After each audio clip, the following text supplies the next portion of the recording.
The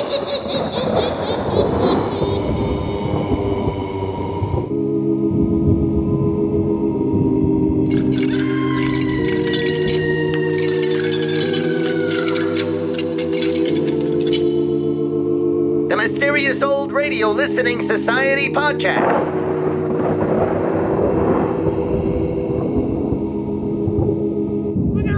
Welcome to the Mysterious Old Radio Listening Society, a podcast dedicated to suspense and horror stories from the golden age of radio. I'm Eric. I'm Tim. I'm Joshua. We love scary old-time radio stories, and there's nothing quite like a disembodied voice telling a genuinely disturbing tale. But do these stories stand the test of time? Or are we being deceived by nostalgia? Are they suspenseful or forgettable? Bone-chilling or butt-numbing? That's what we're here to find out. For tonight's story, I've chosen The Veldt from Dimension X. Dimension X premiered April 8, 1950, and was one of the earliest adult-oriented science fiction shows on radio. While other sci-fi programs of the time, such as 2000 Plus, relied on original and somewhat hit-or-miss scripts, Dimension X adapted newly published stories written by contemporary masters of the genre, including Isaac Asimov, Ray Bradbury, Robert Heinlein, and Kurt Vonnegut. Dimension X also featured the smooth and darkly ironic baritone of Norman Rose, who served as both announcer and narrator. Norman Rose would later supply the voice of Death in Woody Allen's 1975 comedy Love and Death, as well as the voice of Juan Valdez in countless Columbia coffee commercials. Dimension X ran a little over a year before being canceled. Its last story, Nightfall by Isaac Asimov, was broadcast September 29th, 1951. In 1955, NBC revived the show with a new name, X-1. Many of the Dimension X scripts were remade for X-1, including the story we're featuring tonight, The Veldt by Ray Bradbury. The Veldt was first published in the September 23, 1950 issue of the Saturday Evening Post. Originally titled The World the Children Made, the name was changed to The Veldt when the story was included in Bradbury's 1951 anthology, The Illustrated Man. Dimension X has the honor of being the very first adaptation of The Veldt. In the intervening years, the story has been adapted many times for television, film, stage, and of course, radio. For tonight's podcast, I chose the Dimension X adaptation because it retains Bradbury's original ending. Although X-1 reused the Dimension X script for its 1955 broadcast, it added a framing sequence that completely undermines the story's climax. But more on that later. Now it's time to listen. Forget the petty distractions around you. Forget what you think you know. Forget everything but what you hear right now. It's late at night and a chill has set in. You're alone, and the only light you see is coming from an antique radio. Listen to the sounds coming from the speaker. Listen to the music, and listen to the voices. Adventures in time and space, told in future tense.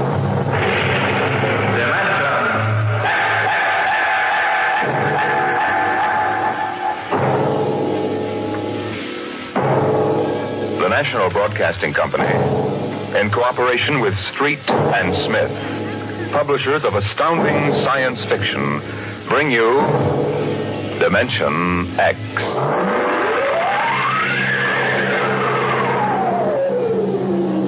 The soundproofed Happy Life home had cost $30,000 installed. It clothed and fed and rocked them to sleep and played and sang and was good to them.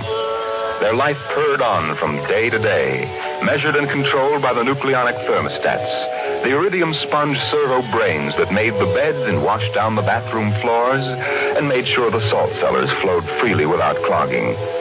Twice a day, the house paused, rang a quiet bell, and turned precisely 90 degrees on its axis, in order that the view from the Solaroid living room windows might be varied to avoid ennui. Of course, the pride of the house was the nursery. The agent for the company had been most enthusiastic. This way, right down the hall. All right. What was that? Oh, it's all automatic. The nursery turns itself on when you come within 10 feet of it. Soft automaticity. That's the motto of the company. All right, now, this is the nursery. 40 feet by 40 feet and 30 feet high. separate power unit with automatic overload circuit breakers, inspected and approved by the underwriter's laboratory. The nursery is educational, instructive, entertaining, and therapeutic. The entire control mechanism is adjusted to the electroencephalographic key of the child. How much does it cost? 30,000 FOB, Los Angeles. But that's as much as the whole house. Why, no. But we do want the best for our children, don't we? Oh, yes, we want the best for our children.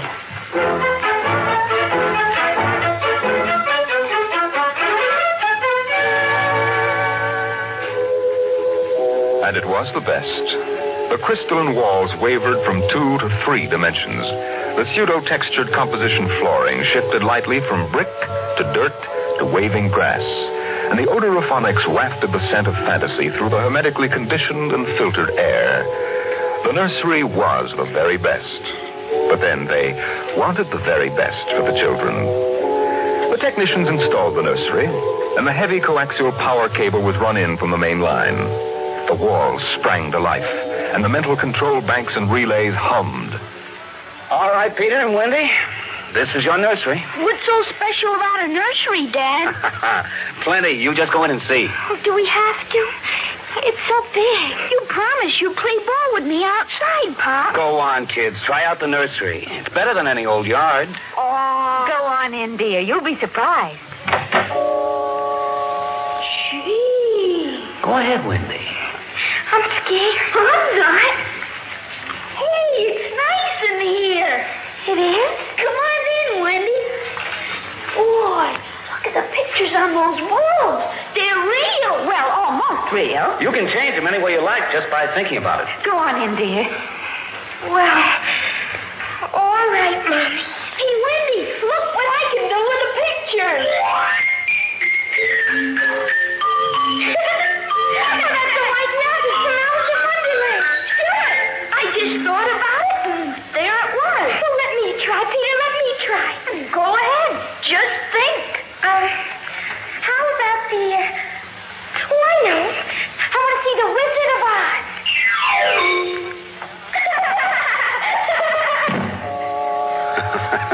Well, dear, there we are. They like it, don't they? Well, why shouldn't they? All they have to do is think, and they've got whatever they want in 3 dimensions. Color, sound, and smell.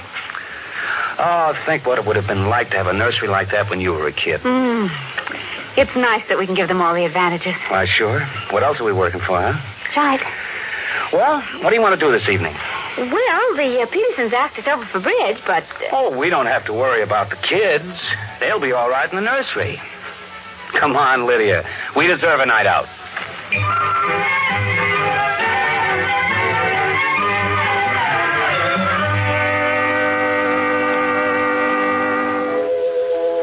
And in the nursery, the walls were a kaleidoscope of time and space and imagination.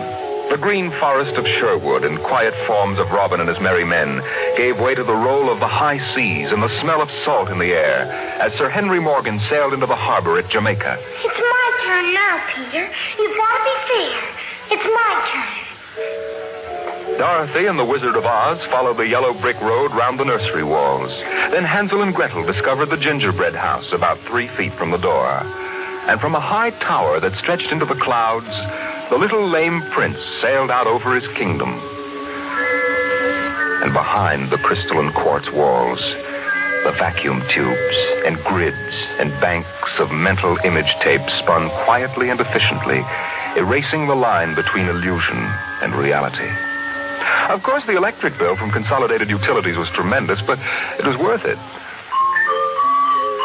The house went on. The stove hummed happily in the kitchen, making breakfast, dinner, and supper for 4, turning the eggs over lightly and producing popovers electronically calculated by capacity to a 30-volt current and specific gravity. The automatic laundry did the shirts with a medium starch in the collars, except the button-down Oxfords, which had no starch at all. The Happy Life home breathed contentedly as life proceeded with soft automaticity as guaranteed in the brochure and bill of sale. George. Huh? George, I wish you'd look at the nursery. Well, what's wrong with this? Well, I don't know. Well, that might... I just want you to look at it, that's all. Or call a psychologist to look at it.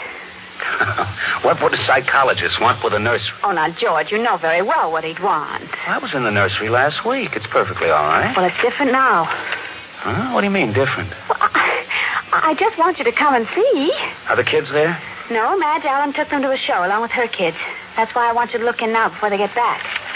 All right. What you expect me to do, I don't know. I'm no mechanic. This isn't a question of a leaky faucet, George. All right, dear, I'm coming.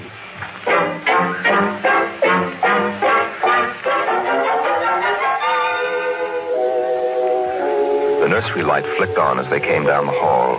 The relays clicked, and the tubes warmed, and chemical odor banks and pipes bubbled into life as they paused before the closed door.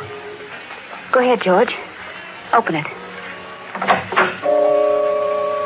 On all sides, in 3 dimensions, stretched the hot, tired landscape of an African veldt, reproduced to the last stick and pebble and bit of straw. The ceiling above them became a sky with a hot, yellow sun.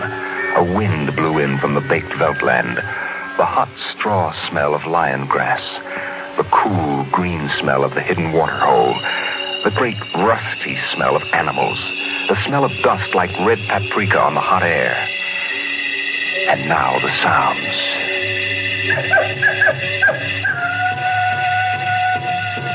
The howl of the jackal in the distance. The thump of distant antelope feet on grassy sod. And the papery rustling of the great vultures that wheeled and circled under the yellow, burning sun. Oh, let's get out of this sun. It's a little too real. Oh, no, George. You promised you'd look around. Well, I don't see Now, anything. wait a minute. Look. There are the vultures. Filthy creatures. And there are the lions. Far over that way. Yes, I see them. They're on their way to the water hole. They've just eaten. Eaten? Yes, I can't see what. The sun too strong. Well, shade your eyes. Some animal. A zebra or a baby giraffe, maybe. Can you see it? Are you sure? It's a little too late to be sure. Nothing over there but clean bone. Vultures dropping for what's left. George, did you hear that scream? What scream? Just now. Sorry, hon, no. Here come the lions. George, they're frightening. Take it easy, Lydia. They're just illusions. It was a miracle of mechanical efficiency. The lions prowling toward them over the tawny veldtland. A miracle of inventive genius. Every house should have one. The lions were 15 feet away. So real, so startlingly real, you could feel the prickling fur on your hand. Your mouth was stuffed with the dusty upholstery smell of their heated pelts. And the yellow of them was in your eyes, like the yellow of an exquisite tapestry. The yellows of lions and summer grass. The sound of the matted lion lungs exhaling on the silent noontide. And the smell of meat from the panting, dripping mouths. George, I'm afraid. They're so real. They're only an illusion, Lydia, that's all. Watch out! Oh, quick, outside. Oh, George. Lydia, my poor, sweet Lydia. George, they almost got us. No. Take it easy. Calm down. Yes, but I could feel their breath. No. Get a hold of yourself, Lydia. They aren't real. Walls, that's all it is. Crystalloid walls. But they look so real. Yes, darling. Of course they do. But it's all dimensional color reactionary process and mental tape film behind glass screens. It's all odorophonics and sonics. Now, here, take my handkerchief. I'm afraid, George. Did you see? Did you feel? It's too real. No, Lydia. We've got to tell Wendy and Peter not to read any more on Africa. Yes, of course, dear. Do you promise? Sure. And lock the nursery for a few days. Oh, now, wait a minute, dear. Let's keep our sense of proportion. George, I want you to lock that place up. Honey, you know how difficult Peter is about that. I punished him last week by locking the nursery for an afternoon, and he threw a tantrum, and Wendy, too. Honey, they live for the nursery. I tell you, it's got to be locked. That's all there is to it. Lydia, you need a rest. Oh, I don't know. Maybe I don't have enough to do. I have too much time to think. All I do is set the menu selector dials at the beginning of the week. But, honey, that's the whole idea. The house is automatic. I know. But couldn't we turn it off for a couple of weeks? Just a couple of weeks and take a vacation. You mean that you want to fry eggs for me? Yes, I do. And darn socks, too. I feel like I don't belong here. The house is wife and mother and maid. How can I compete with the African Veldt? And you, George. You don't know what to do with yourself in the house when you're home. You're drinking too much. Am I? You feel useless, too. Yes, I suppose I do. George. Those lions can't get out of there, can they? Oh, of course not, dear. Now, don't think about it anymore.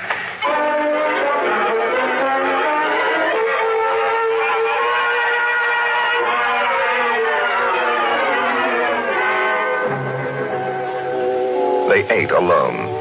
He sat idly watching the dining room table produce warm dishes of food from its mechanical interior. You forgot the ketchup. That's better. It wouldn't hurt to lock the children out of the nursery for a while. It was clear that they'd been spending too much time in Africa. Oh, that sun. He could still feel it on his neck like a hot paw. And the lions, the smell of blood. Remarkable how the nursery caught the telepathic emanations of the children's minds and created a life to fulfill their desires. The children fought zebras, and there were zebras. Sun, death, and death. They were so young. But long before you knew what death was, you were wishing it on someone else. But this, the long, hot African Veldt, the awful death in the jaws of a lion, and repeated again and again and again. The children came home dutifully at 8:30. Hi, Mom. Hi, Pop. Hi, Peter. You want something to eat, Wendy? No, thanks. Well, we're just having dessert. We're full of strawberry ice cream. And hot dogs. We'll just sit and watch. Sure. Peter, tell us about the nursery. Nursery? Yeah, it's all about Africa and everything. I don't understand. Your mother and I were just traveling through Africa with rod and reel. There's no Africa in the nursery. Oh, come now, Peter. We know better. I don't remember any Africa. Do you, Wen? Run and see, huh? Sure. I'll be right back. Wendy, come back here. Wendy. She'll be right back, Pop. She doesn't have to. I've seen it. Now, come on. Sure, Pop.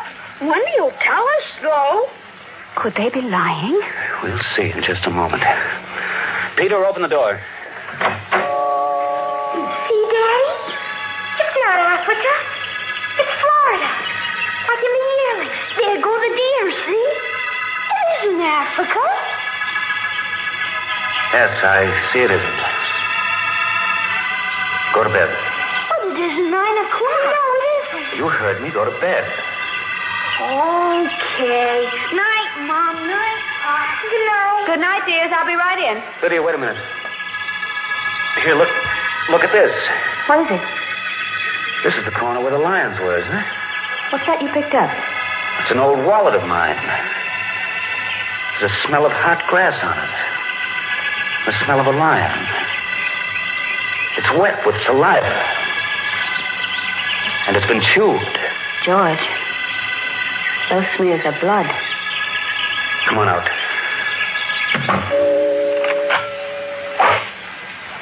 Now, let's go to bed.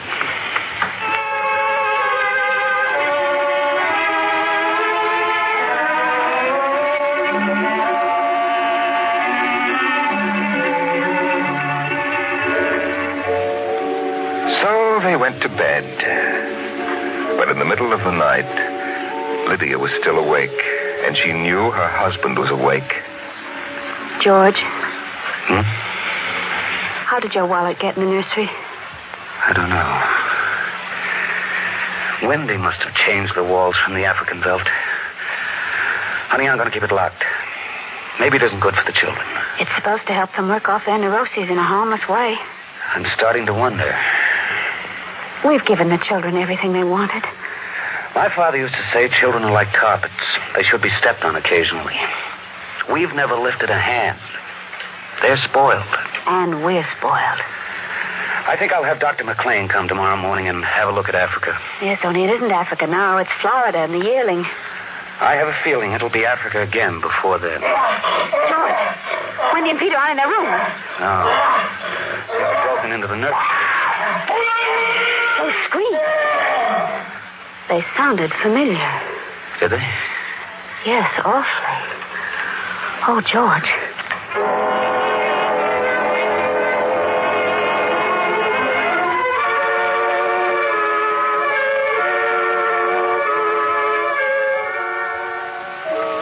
Although their automatic somno beds tried very hard, the two adults couldn't be rocked to sleep for another hour. A smell of cats was in the night air. And in the morning, the stove cooked French toast, and the dining room table poured the syrup and melted butter. Yes? You aren't going to lock up the nursery for good, are you? That all depends. On what? On you and your sister? We feel that you should have some variety, dear. If you intersperse this Africa with a little Sweden or China... I thought we were free to play the way we like. Well, you are within reasonable bounds. Well, what's wrong with Africa, Daddy? Oh, so now you admit you've been thinking up Africa, hmm? I wouldn't want the nursery locked up ever. Well, as a matter of fact, we're thinking of turning the whole house off for about a month. Sort of camping out. You mean I'd have to tie my own shoes instead of having my shoe tire do it? And brush my own teeth and comb my own hair and give myself a bath? Well, Wendy, it would be fun for a change, don't you think, dear? No, it'd be awful. I didn't like it when you took out the picture painter last month. Well, that's because I wanted you to learn to paint by yourself. I don't want to do anything but look and listen and smell. What else is there to do? Oh, all right. All right, go play in Africa. Are you going to shut off the house? We're considering it. I don't think you better consider it anymore, Pop. I won't have any threats from you, son. Okay, Pop. Come on, Wendy. Let's get back.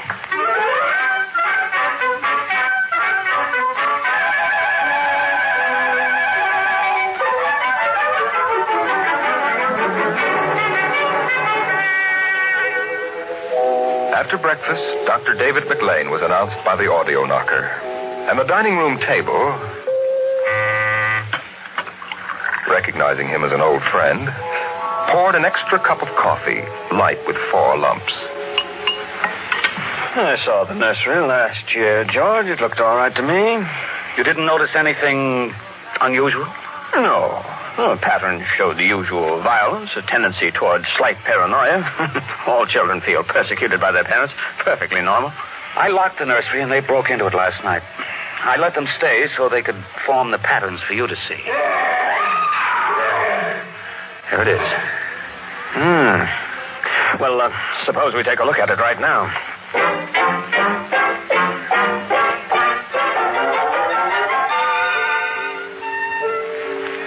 They entered without knocking and sent the children out. The screams had faded, and the lions were feeding quietly under the trees. Wish I could see what they're eating. Do you suppose some high-powered binoculars? Hardly, no. How long has this been going on? A little over a month. It certainly doesn't feel good. I don't want feelings. I want fact. George, a psychologist, never saw a fact in his life. He knows about feelings, and this doesn't feel good. My advice to you is to have the whole room torn down and your children brought to me every day for the next year for treatment. Is it that bad? I'm afraid so. You know, that's why the nursery was developed originally, to let us examine the patterns left on the wall by a child's mind. But what is it? What's wrong with Peter and Wendy? Well, it's hard to say. I haven't punished them more than average, though I took away a few gadgets. Last week, I locked the nursery to show I meant business. George, you've let this room replace you and your wife in your children's affections. This room is their real father and mother. And now you come along and want to shut it. You can feel the hatred coming out of that sky. George, Turn everything off. The nursery, the automatic kitchen, the whole confounded automatic house. Start now. But won't the shock be too much for the children? I don't want them going any deeper. Let's get out of here. I never liked these rooms. Get me nerves. Those lions look real, don't they? I don't suppose there's any way that... What? that they could become real. Certainly not. Some flaw in the machinery. No. I don't imagine the room will like being turned on. Nothing ever likes to die. Even a room. I wonder if it hates me for turning it on. Paranoia is thick today. Hello. Is this your scarf? It's stained. Brown. Say, that's blood. That's Lydia's. Come on, the main fuse box is out here. Go ahead. Pull the switch.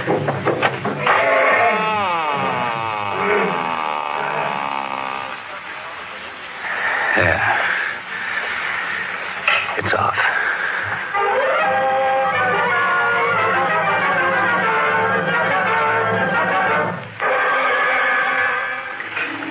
The two children were in hysterics.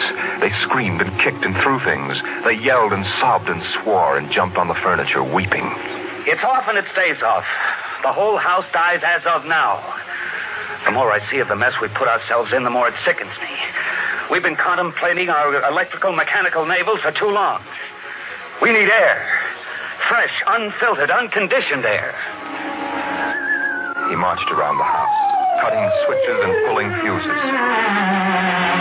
The stove was disconnected with a roast lamb in the oven and a flapjack still in the air. The heaters, the shoe shiners, the shoelacers, the body scrubbers and swabbers and massagers. He pulled the plugs and shorted out the controls, one after the other. The house became full of electronic corpses. It was a mechanical cemetery. So silent. None of the humming, hidden energy of the machines waiting to function at the tap of a button. And by the still dining room table, its radionic insides dead and currentless, Peter wailed at the house. Don't let them do it. Don't let Pop kill everything. I hate you, Pop. I hate you. Peter, please. Insults won't get you anywhere. I wish you were dead. We were for a long while. Now we're going to start really living. One more, Daddy. Just one more. Oh, Wendy, One more honey. minute of the nursery. That's all. Just one more Oh, minute. George. George, it can't hurt, really. So, all right, only shut up. 1 minute. And that's the end. Forever. Gee, thanks, Pop. Thanks. Then we're going on a vacation. Dr. McLean is coming in a half hour to help us out. Lydia, turn on the nursery. Now, remember, kids, it'll be just for 1 minute. Oh, boy. Come on, Wendy. Come on. Oh, thanks, Daddy. Thanks a lot. Just 1 minute, remember. Oh, where'd I put those suitcases? Lydia! Don't shout, George. I'm right here. Oh, did you leave them alone in the nursery? Well, I've got to get ready, George. Oh, that awful Africa. What can they see in it? Well, in an hour, we'll be on our way to Iowa. What prompted us to buy a nightmare like that? Pride, I guess. We had the money and we were foolish. I guess we'd better get them out of there before they get involved with those beasts again.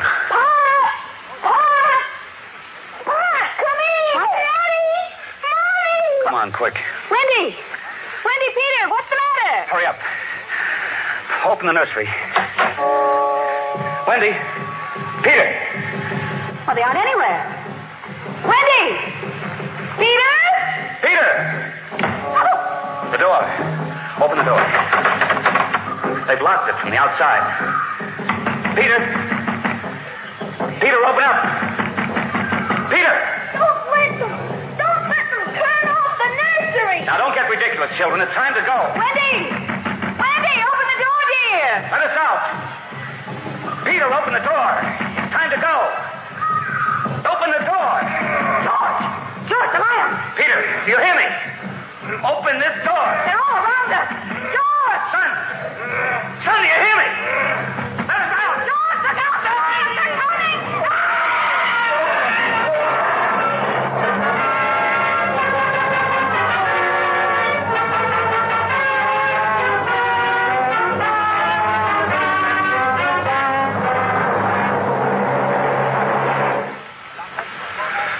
When Dr. David McLean came a half hour later, he found the two children in the nursery sitting in the center of the open glade, eating a picnic lunch.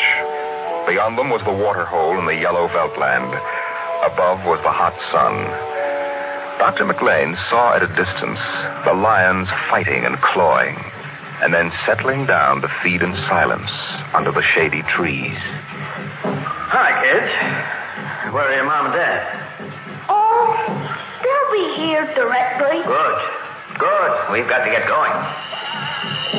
He squinted at the lions with his hands up to his eyes. Now they were done feeding. They moved to the water hole to drink. A shadow flickered as the vultures dropped down from the blazing sky to finish what the lions had left. Dr. McLean. This is Dr. McLean. Huh? What? Have a cup of tea?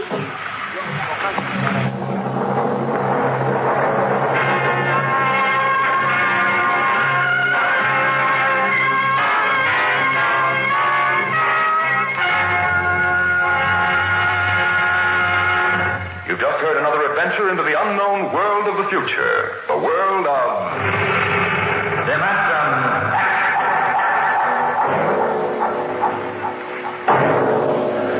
How soon we actually build a spaceship to conquer the stars depends upon many factors, not the least of which is a man, the overwhelming desire to create such a ship, and the power to have it done. Next week we tell the story of such a man as Dimension X brings you Nelson Bond's The Vital Factor. Dimension X is presented transcribed each week by the National Broadcasting Company in cooperation with Street and Smith, publishers of the magazine Astounding Science Fiction. Today, Dimension X has presented The Veldt, written for radio by Ernest Kenoy from Ray Bradbury's The Illustrated Man. Included in the cast were Leslie Woods and Bill Quinn as the parents, Joan Laser and David Anderson as the children. Your host was Norman Rose. Music by Albert Berman. Dimension X is produced by William Welch and directed by Fred Way. That was The Veldt on Dimension X here on the Mysterious Old Radio Listening Society podcast. Once again, I'm Eric. I'm Tim. I'm Joshua. And let's bring this to the jury as we try to figure out if we think that stood the test of time as far as being suspenseful or still scary by today's standards. Joshua, let's turn it over to you since this was your choice before we get into whether we thought it was or not. Why did you choose this one? Well, I'm a huge fan of both Dimension X and X-1. It's essentially the same program with a gap of years in between. As everybody should be. Yeah. They're great. They're fantastic adaptations. They really utilize the best qualities of old radio, where you have all these special effects and all this stuff you can imagine in your mind. Mm-hmm. So that's my go-to if I'm just bored and want to listen to an old radio show often. And Ray Bradbury is one of my favorite authors as well. You're not alone in that. It turns out he's kind of popular. Yeah, I guess so. Guys, I want to tell you about this new author, Ray Bradbury. You're crazy. I like Dimension X more than X-1 for one reason. They're the same show. Mm-hmm. The opening, that shrill in X-1 with the... Mm-hmm. I can't do that noise, but... the countdown and then that is ear-piercingly. I have to keep my headphones off until the opening's done. It hurts my ears. I love the opening mix. Yeah. Well, I like it too. You've got Norman Rose in Dimension X, which I do love. His sort of, he sounds like, as he's narrating, he sounds like he's smiling half the time. There's something about his voice where he's just like, you idiots. When did you first hear this one? Do you remember? Probably when I was a teenager or maybe in college. So sometime during the live broadcast. Yes. Way back in the 50s. Do you remember your reaction when you were younger, or how this made you feel, as opposed... What I'm asking is if you remember it back then, and then when you listen to it again for this podcast, what were the differences? The differences mainly are that I have children now. Yeah. So children turning on you and killing you is a little closer to home. Right. In these days. So yeah, I thought it was scary when I first heard it. And now it touches on parenting issues.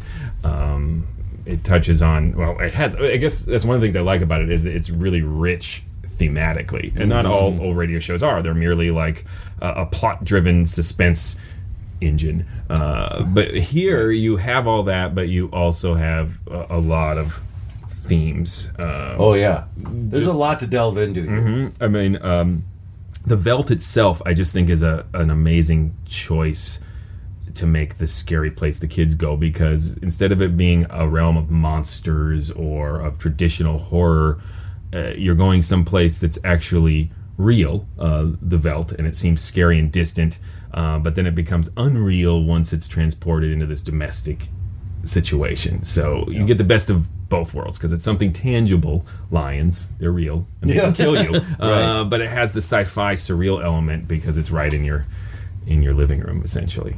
In the nursery. Yeah, in the nursery full of lions. And it has that great thematic of children kind of reverting to this vengeful state, this sort of animal state, but it's advanced technology that reverts them to a sort of primitive predator-prey relationship with their parents. So that's really interesting, too. Which is why I think they chose the Veldt. Yeah. Yeah, it's a little bit that Lord of the Flies kind of... Yeah. Oh, for sure.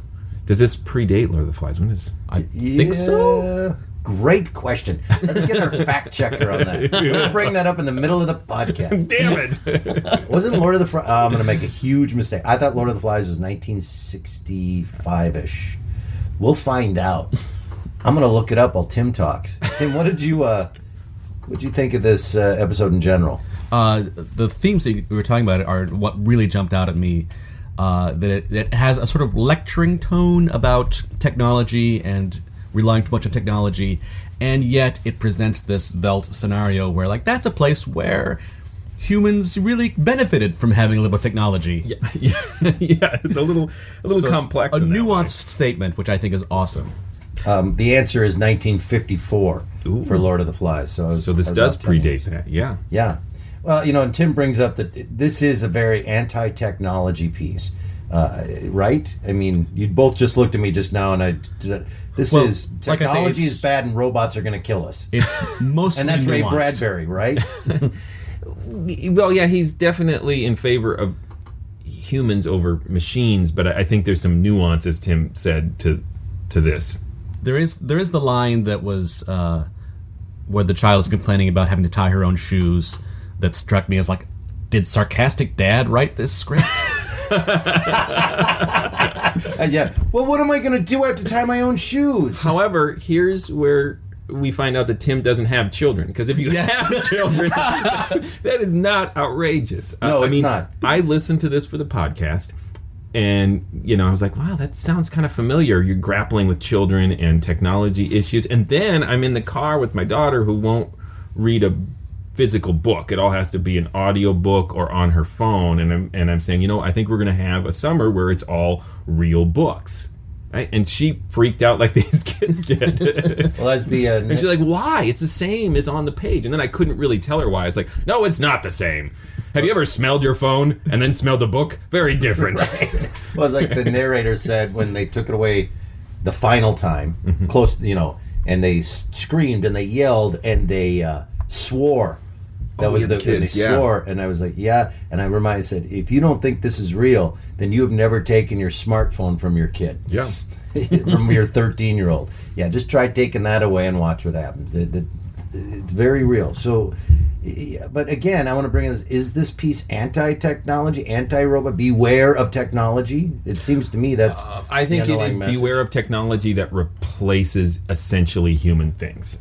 Because the final message from the shrink, well, his first message is you have to take your kids to me every day for a year. It's like, ka-ching, yeah. Right. That went by me. But before that, he was like, you let this house replace you as parents. Mm-hmm. So I don't think it's anti-technology. It's just using technology to replace essentially human things. They were able to make a list of things that the house does for them that they miss, including darning socks, which I don't think would be on my list. No. But no one's darned a sock for 50 years. That's the weird. You buy new socks. Here's something I want to bring up.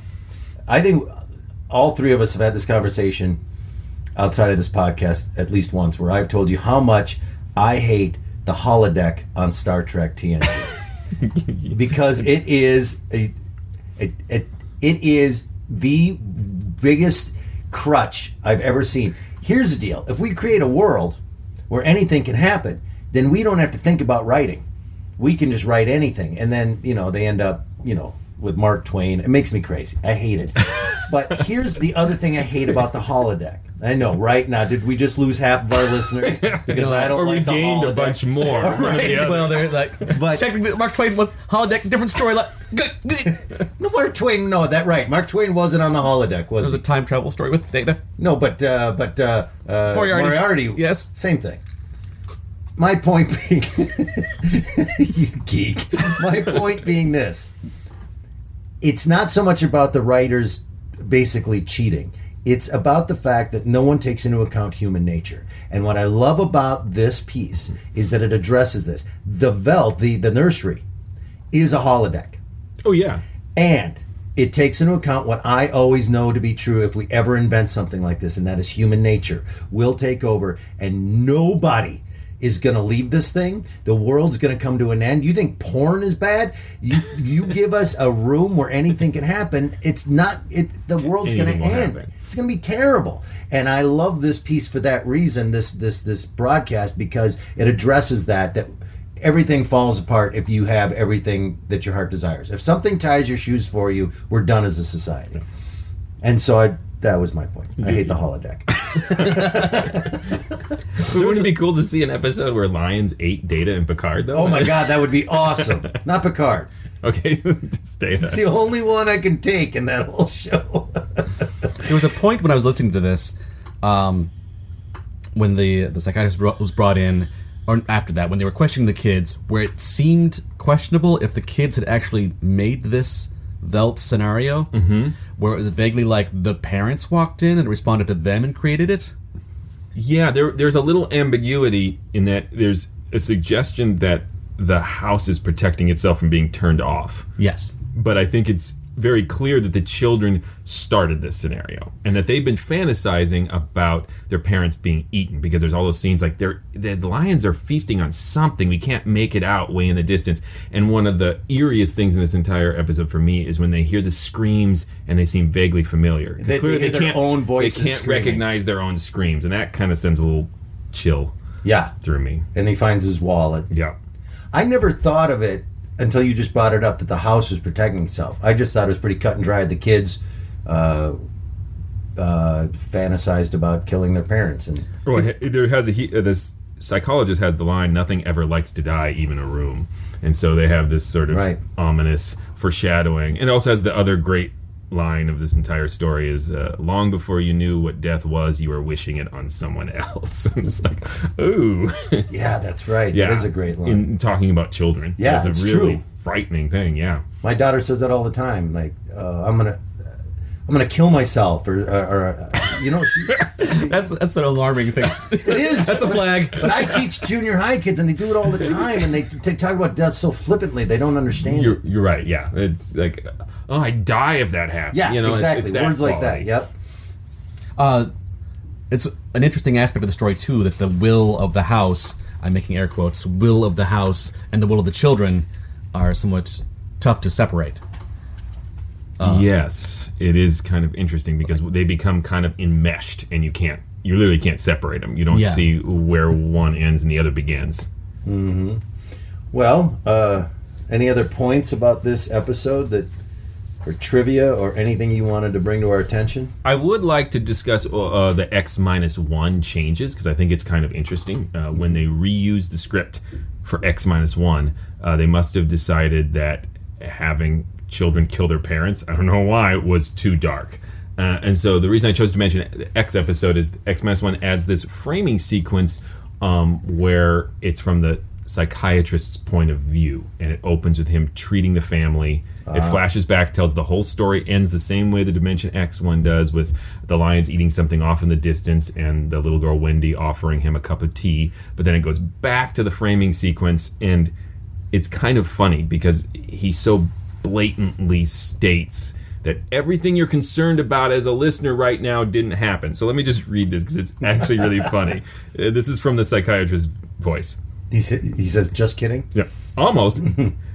There were no lions, of course, not in a physical sense. Lydia and George were devoured, however, almost as surely as if there had been lions, which there wasn't. No, he doesn't say that. Their personalities were devoured by the mechanistic marvels which had usurped their roles as parents. All 4 members of the family are under intensive therapy now and doing as well as can be expected. And then it ends. Wow. That is covering your bases. Yeah. So I think it kind of kills what is powerful in the Ray Bradbury story. So absolutely, that kills it. Did you guys have the same thought as I did, that tea was not good for the like that's poison? That's I didn't even think of that, but I like it even better that's now. Totally what I thought. That Tim. Yeah. Wow, man. Does everything have to go there? Yes, the psychiatrist is not getting out of this house alive. I think that's not. well, I didn't understand the tea reference. It was like life back to normal kind of thing. Like, well, I think that's exactly what it is. Is just that nothing really bothers the kids about their parents being eaten. They fantasized about it so much. Either A, they're happy to have their parents dead, or B, they've gone in the room so many times they can't even separate the nursery from reality, and they don't even know that this time their parents are really dead. So either way, it's an eerie last line, I think. Yeah, that's interesting, Tim. That probably says more about me then. Right. We're going to kill you too, without the room. Have some tea. Let's go to the vote, right? I'll start it because the whole killing your parents thing, or evil kids, I think that stands the test of time. Children of the Corn, or Firestarter, or Damien. I mean, there's a whole list of like 6 or 7 episodes of just the first season of X-Files alone. Right. Was just evil children killing people. I think it's always scary, and I think it has something to do with the exact thing at the end what we're talking about with it's so flippantly done by children. Like, why? And how they said that they don't even know what really death is, right? Yeah. And it doesn't affect them that much, and they're so innocent that it's more terrifying, and you don't expect it from them. And this episode also had it had a way of making me, up until the very end, think that the kids were completely innocent. Do you know what I'm saying? Like, they what are you talking about? What Veldt? What are you? There's no Africa. There's nothing going on in there. I thought, this has nothing to do with the kids, until honestly the kids locked them in the room, and then I went, wow, okay, so it was the kids. So for those reasons, that it's a time-tested, scary thing, that I thought was really well written. I thought it was actually pretty well acted and a lot of fun that way, and I thought it was pretty scary. I thought it was great. And I will say that, we talk about this a lot with you, but and we'll talk about it more next week, I think, in the weeks to come, but there's disembodied voices, which is on our opening of our show. Things that we can hear but can't see is always terrifying. Yeah. Distant growls of tigers and things. Oh, yeah. Like that. So I think it's absolutely terrifying. I think it's a great episode. I agree totally, and I can't really add much more other than if you're talking about the sound design, I think that adds a lot to it. The Veldt sounds are fantastic. Yep. I really loved those are guys making tiger noises. You do that with a paper bag and some cornstarch.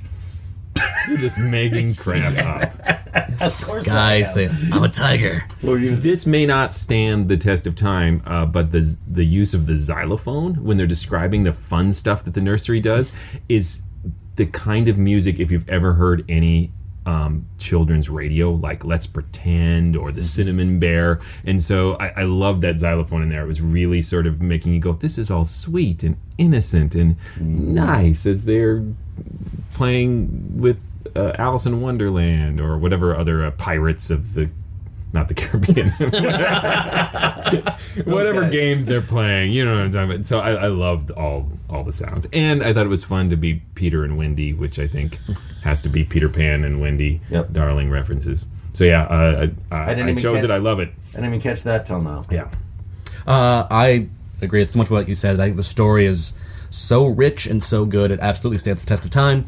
I think there's occasionally in the dialogue a couple notes of heavy-handedness with the technology message that sounded a little sour to me, but that's really nitpicking.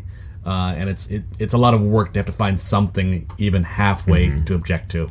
So yeah, definitely stands test of time. Yeah, I mean, there are some, obviously, gender roles that are more divided than a modern story would be. But yeah, other than just really surface level, it was written in the 50s, it still really speaks to our current fears and anxieties. And I also love that for some reason, when the dad didn't have much to do around the house, he started to drink too much. I forgot to bring that up. Yeah, it's awesome. She said, this is going on, and you're drinking too much. Yeah? No, I'm actually not. The house is making me drinks and pouring it down my throat while it's tying my shoes. And the X-1 script also cut the father drinking too much. There you go. So there you have it, right? We're in agreement. Yep. That's the first time. I think so. Really? Yeah, first time. We all agreed ever on anything, I'm just saying. All right, well, that's going to do it for this week's episode of the Mysterious Old Radio Listening Society podcast. Thanks so much for joining us once again. I'm Eric. I'm Tim. I'm Joshua. You can learn more about us and about the show and other things that we're involved in by going to GhoulishDelights.com. That's exactly where you probably are right now. If not, go to GhoulishDelights.com. Thanks again for joining us, and until next time...